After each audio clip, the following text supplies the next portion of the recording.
Próximo dia 13, senhor presidente, quarta-feira, terá início uma conferência histórica dedicada ao desenvolvimento sustentável e ao combate à pobreza.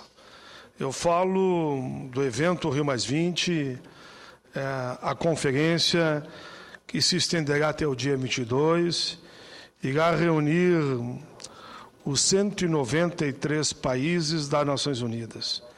Esse encontro terá como foco a expectativa das nações em relação aos próximos 20 anos.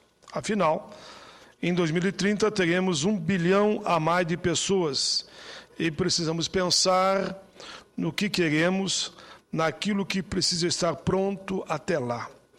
As Nações Unidas definiram, assim, os objetivos gerais da Rio+20.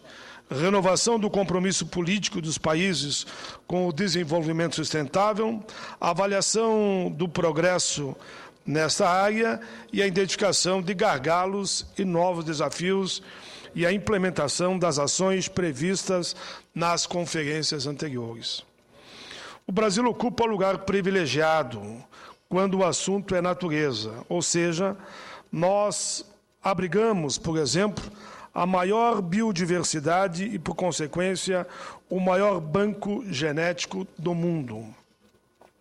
Nós temos a segunda maior cobertura florestal, 60% ainda nativa. Nós possuímos também 11% da água doce e o maior rio da Terra. A nossa matriz energética é 46% renovável e a nossa emissão de CO2 é a menor entre todos os países industrializados. Nós somos a 6ª economia do planeta, responsável por 2,9% do PIB mundial. Brice Lalonde, coordenador executivo das Nações Unidas para a Rio+20, afirmou em entrevista recente que esse evento é uma oportunidade de o Brasil apontar caminhos e mostrar sua liderança natural. É a vez de vocês. Mostrem-nos como viver. Vocês agora vivem um grande crescimento econômico. Tem uma população que ama seu país, a natureza, mulheres bonitas, homens inteligentes, enfim, as ruas estão coloridas. É a vez de vocês nos mostrarem como fazer, como viver e como se organizar. O Brasil é mesmo assim. Nós temos uma reserva natural imensa, mas não deixa de ser um país em processo de amadurecimento. E, nesse processo, precisamos amadurecer nossa consciência ambiental, pois, ao fazermos isso, vamos lidar melhor com os entraves a vencer. Por exemplo, temos diante de nós o fato de que somente 3% do que é desmatado é destinado à produção de alimentos. O resto é para as grandes pastagens de gado e carne para exportação. Temos que encarar também que nós somos o país que mais joga agrotóxicos. São 760 milhões de litros por ano que estão contaminando o nível freático. Esses agrotóxicos correm para nossos rios e os animais vão saciar sua sede e, dessa forma, isso acaba atingindo a nossa saúde quando comemos a carne ou comemos produtos vindos da lavoura.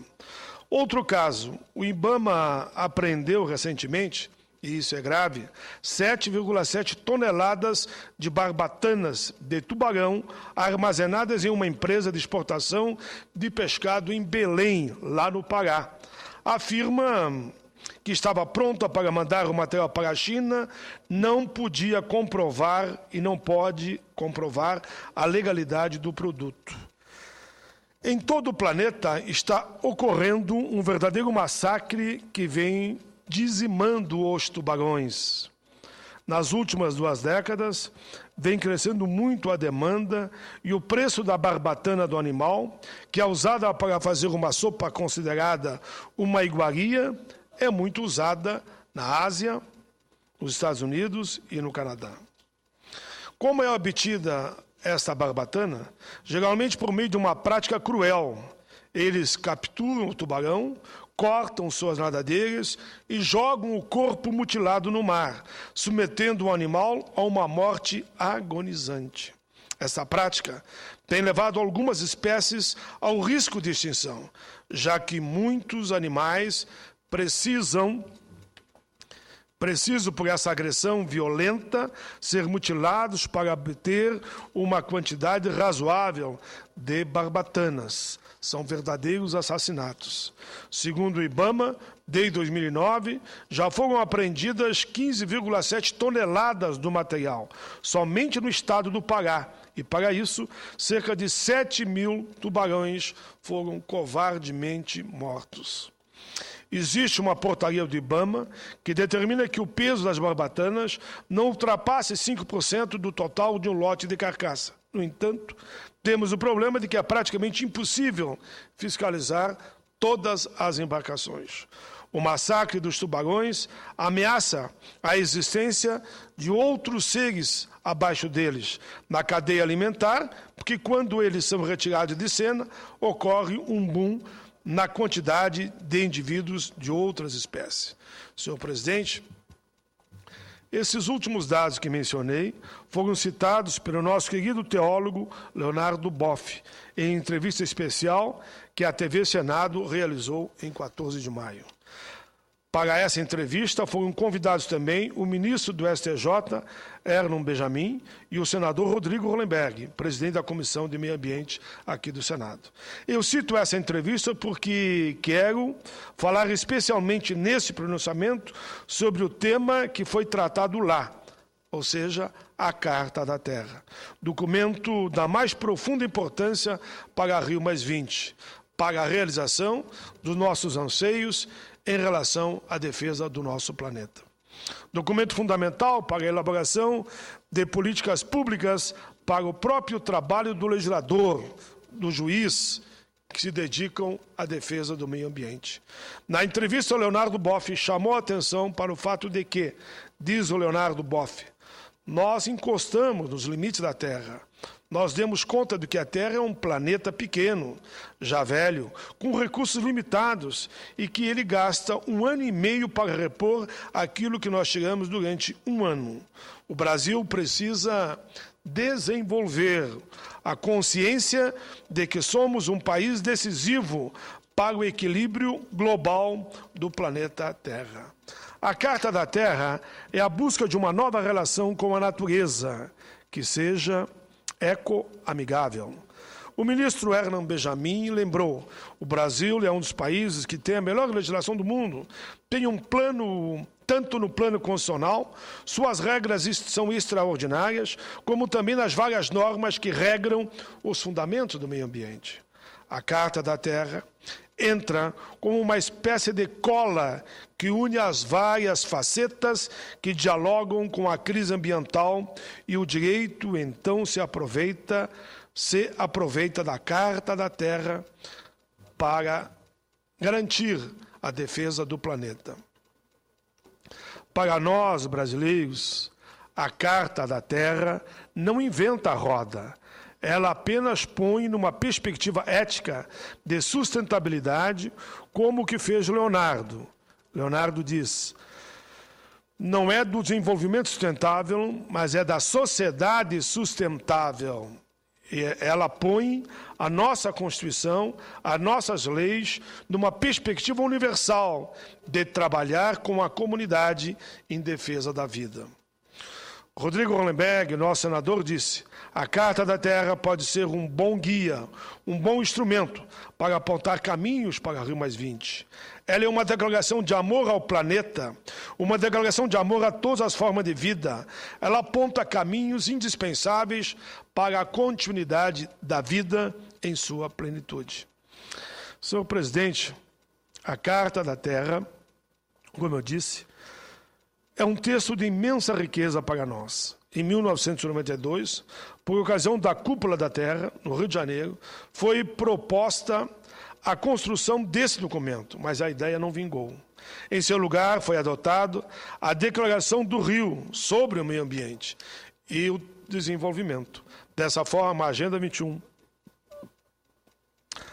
o documento mais importante da ECO 92, ficou privado de uma fundamentação e de uma visão integradora. Veio então a ideia de se criar um movimento mundial para formular uma Carta da Terra que nascesse de baixo para cima. Essa carta deveria recolher o que a humanidade deseja e que quer para a sua casa comum, a Terra. Depois das reuniões prévias e muitas discussões, criou-se em 1997 a Comissão da Carta da Terra, da qual faziam parte 23 personalidades dos vários continentes para acompanhar uma consulta mundial e redigir o texto final da Carta da Terra. O teólogo Leonardo Boff integrou a comissão pelo Brasil.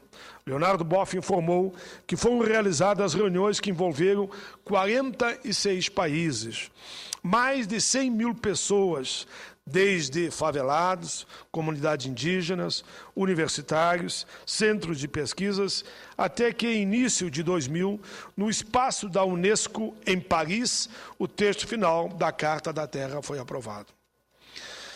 O que diz a Carta da Terra?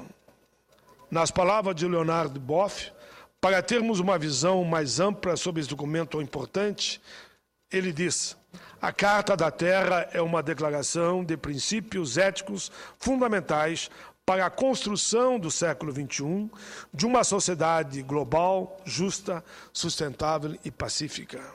Ela busca inspirar todos os povos ao novo sentido de interdependência global e responsabilidade compartilhada, voltado para o bem-estar de toda a família humana, da grande comunidade da vida e das futuras gerações, olhando os rios, os mares, os animais, a fauna, as florestas, enfim, toda a vida do planeta. É uma visão de esperança, é um chamado à ação. A Carta da Terra reconhece que os objetivos da proteção ecológica, erradicação da pobreza, desenvolvimento econômico equitativo, respeito aos direitos humanos, democracia e paz são independentes e indivisíveis. E, desse modo, ela oferece um novo marco, inclusivo e integralmente ético, para guiar a transição para um futuro sustentável. Precisamos mudar a maneira como pensamos e vivemos, e a Carta da Terra nos desafia a examinar nossos valores e a escolher um caminho melhor, um caminho correto, um caminho honesto, um caminho certo. Precisamos de uma nova ética global, partilhada por um número crescente de pessoas em todo o mundo. A educação para o desenvolvimento sustentável tornou-se essencial e a Carta da Terra oferece um instrumento educacional fundamental, valioso. Sintetizando o que diz o texto da Carta da Terra, já no preâmbulo, estamos diante de um momento crítico na história da Terra, numa época em que a humanidade deve escolher o seu futuro. Para seguir adiante, devemos reconhecer que somos uma família e uma comunidade terrestre com um destino comum. Devemos nos juntar para gerar uma sociedade sustentável global fundada no respeito pela natureza, nos direitos humanos, nos direitos universais, na justiça econômica e numa cultura de paz. No subtítulo Terra, Nosso Lar, podemos ler: a Terra, nosso lar, é viva como uma comunidade de vida incomparável. A capacidade de recuperação da comunidade de vida e o bem-estar da humanidade depende da preservação de uma biosfera saudável, com todos os seus sistemas ecológicos, uma rica variedade de plantas e animais, solos férteis, águas puras e ar limpo. A proteção da vitalidade, diversidade e beleza da terra é um dever sagrado. Senhor presidente, os padrões dominantes de produção e consumo estão causando devastação ambiental, esgotamento de recursos e uma maciça extinção de espécies. Comunidades inteiras estão sendo arruinadas. Os benefícios do desenvolvimento não estão sendo divididos equitativamente e a diferença entre ricos e pobres está aumentando.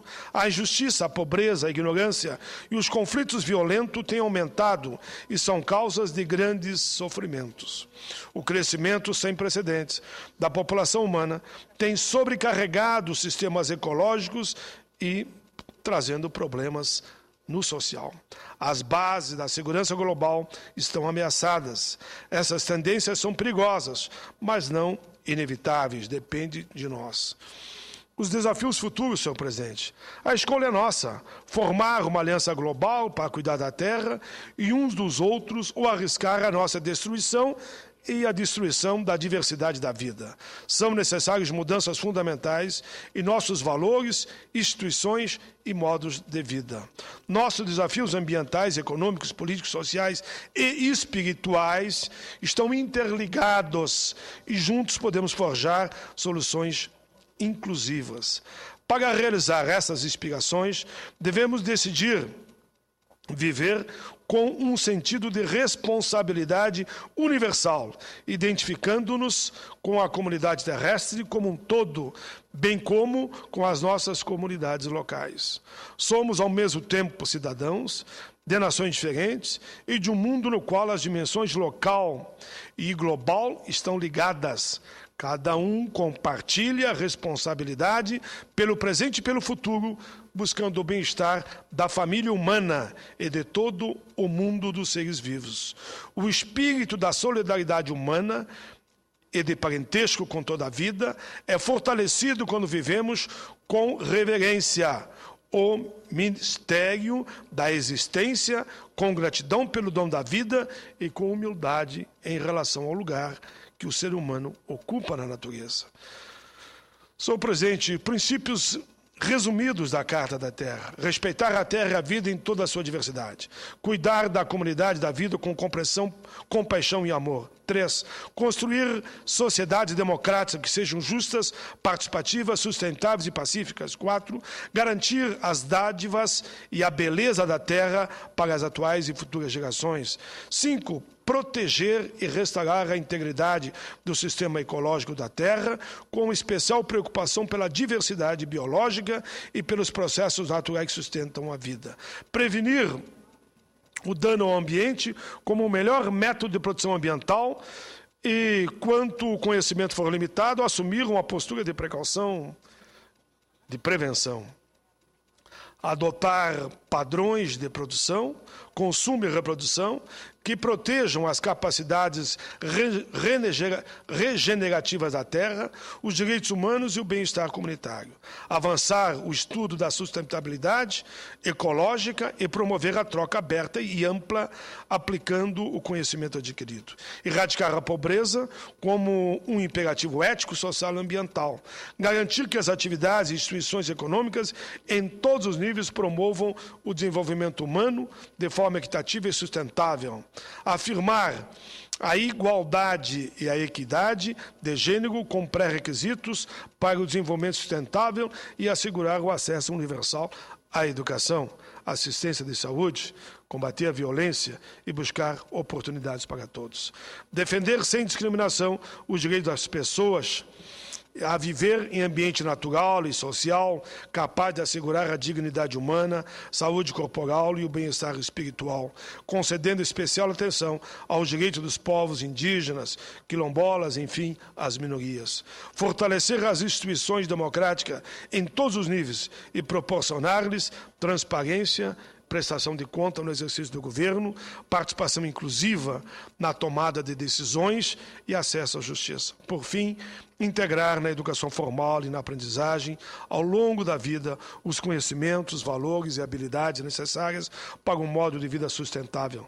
Tratar os seres vivos com respeito e consideração, promover uma cultura de tolerância, não violência e paz. Senhor presidente, terminaria dizendo, como nunca antes na história, o destino comum nos conclama a buscar um novo começo. Temos que nos comprometer a adotar e promover os valores os valores e objetivos dessa Carta. Isso requer uma mudança na mente e no coração, requer um novo sentido de interindependência, uma visão global e de responsabilidade universal.